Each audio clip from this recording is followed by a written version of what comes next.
Hello friends, welcome to வசந்தம் சமையலறை. வசந்தம் சமையலில் இன்றைக்கி என்ன பார்க்கலான்னா, நெத்திலி கருவாடு வச்சு ஒரு ஃப்ரை எப்படி பண்ணலான்றத பார்க்கலாமா?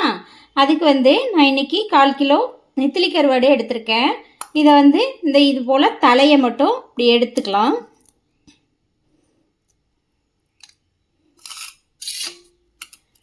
இங்கே பாருங்கள், இந்த மாதிரி தலையை மட்டும் பிச்சு எடுத்துக்கலாம், க்ளீன் பண்ணிக்கலாம் ஃபஸ்ட்டு.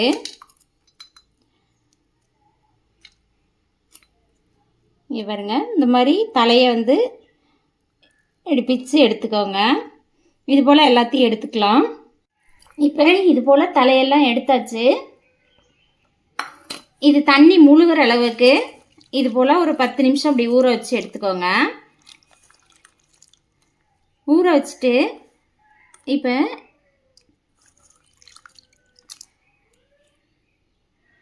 இந்த இதில் இப்படி எடுத்திங்கன்னா இந்த வயிற்று பகுதியில் ஒரு கருப்பாக ஒரு நரம்பு மாதிரி வரும். இந்த பாருங்க, இது மாதிரி வரும். இதை எடுத்துருங்க. இது ஏன்னா செய்கிறப்ப இதை அப்படியே செஞ்சோன்னா கசக்கும். அதனால் அதை மட்டும் எல்லா இதுலேயும் பார்த்து க்ளீன் பண்ணி இந்த மாதிரி கருப்பு வரதை எடுத்துக்கோங்க. இது போல் எல்லாத்தையுமே எடுத்துட்டு கருவாடை இது போல் நல்லா கை விட்டு நல்லா அலசி வேறு பாத்திரத்துக்கு மாற்றிக்கங்க. அதுலேயே வச்சு அலசினீங்கன்னா தண்ணியை விட்டு இதாகும். இப்போ இதை தண்ணியை கீழே விட்டுட்டு இது போல் எடுத்துக்கோங்க. இதை கீழே ஊற்றிட்டு மறுபடியும் போட்டு ஒரு 4-5 தடவை அலசி எடுத்துக்கோங்க. இப்போ அடுப்பில் கடாய் வச்சுட்டு கடுகு எண்ணெய் காஞ்சோன்னா கடுகை போடுங்க. கடுகு போட்டு கருவேப்பிலை ஆட் பண்ணிவிட்டு 4-5 புல்லு பூண்டு இடித்து வச்சுருக்கோம், அதையும் ஆட் பண்ணிக்கலாம்.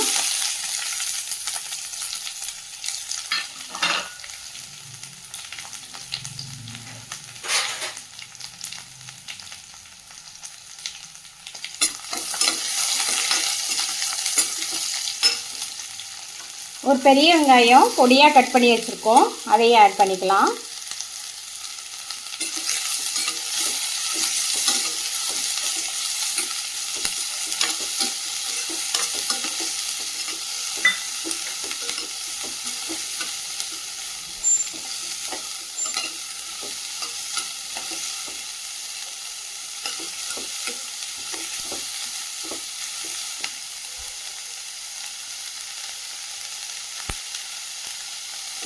வெங்காயம் நல்லா வதங்கி வரணும்.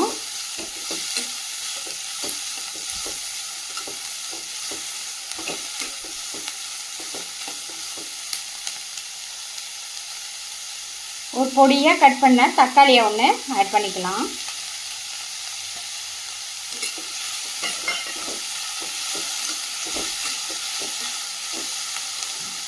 வெங்காயம் தக்காளி வதங்குற அளவுக்கு கொஞ்சமாக சால்ட் ஆட் பண்ணிக்கலாம்.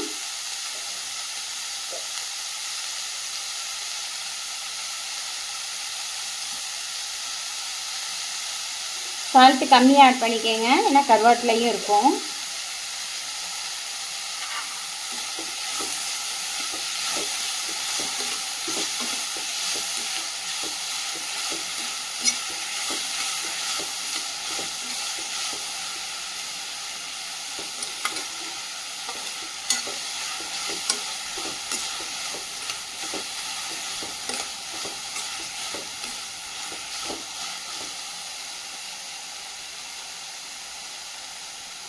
நல்லா பச்சை வாசனை போகிற அளவுக்கு நல்லா வதக்கிக்கோங்க.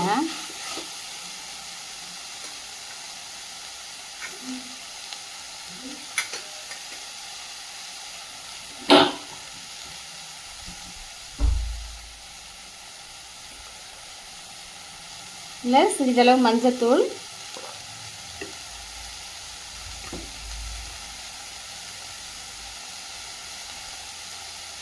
மல்லித்தூள் 1 டீஸ்பூன்,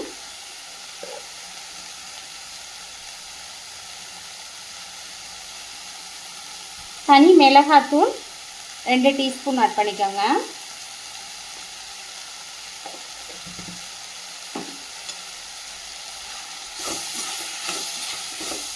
இப்போ இதை நல்லா கலந்து விடுங்க.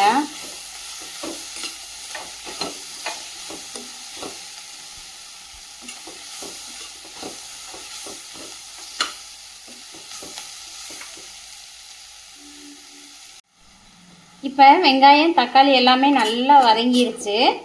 இந்த ஸ்டேஜில் நம்ம நல்லா கழுவி க்ளீன் பண்ணி வச்சுருக்கேன், வடிகட்டி வச்சுருக்கேன் கருவாடை ஆட் பண்ணிக்கலாம். கருவாடு வந்து ரொம்ப நேரம் தண்ணியில் ஊற வச்சிடாதீங்க, ரொம்ப ஊறுச்சுன்னா சீக்கிரமாக குழஞ்சிரும்.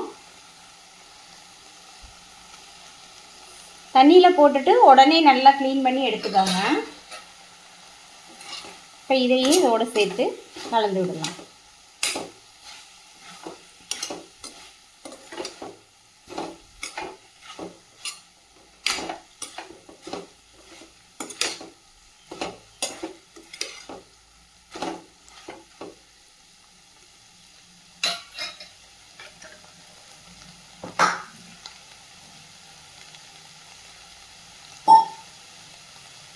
இப்போ இதில் கொஞ்சமாக ஒரே ஒரு டீஸ்பூன் தண்ணி மட்டும் ஆட் பண்ணிக்கோங்க.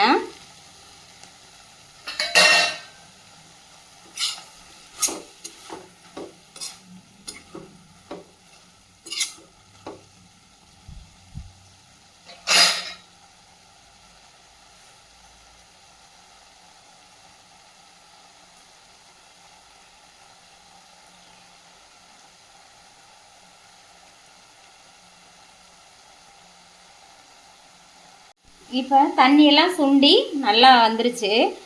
இந்த ஸ்டேஜில் மீன் வந்து கருவாடு வந்து மீன் போல தான், ரொம்ப கிளறி விட்டிங்கன்னா அப்படியே பெரட்டி தான் விடணும். நல்லா கரண்டியை போட்டு ரொம்ப கிளறாமல் அழகாக பெரட்டி விடுங்க. இப்படி அழகாக பெரட்டி விடுங்க. உங்களுக்கு கிரேவி பதத்துக்கு வேணும் அப்படின்னா இன்னும் கொஞ்சம் தண்ணி ஆட் பண்ணி வச்சுக்கலாம். நான் வந்து இன்றைக்கி கொஞ்சம் ட்ரையாக தான் ஃப்ரை பண்ணுறேன்.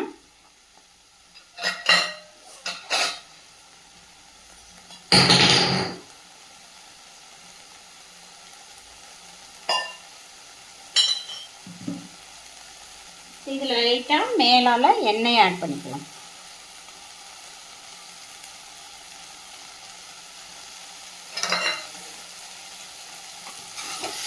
அவ்வளோதான், ஈஸியாக நம்ம நெத்திலி கருவாடு ஃப்ரை ரெடி ஆயிடுச்சு. இது சாதத்தோட, சாம்பார் சாதத்தோடலாம் வச்சு சாப்பிட்றப்ப, தயிர் சாதம், பழைய சாதத்தோடலாம் வச்சு சாப்பிட்றப்ப செம்ம அல்டிமேட்டாக இருக்கும்.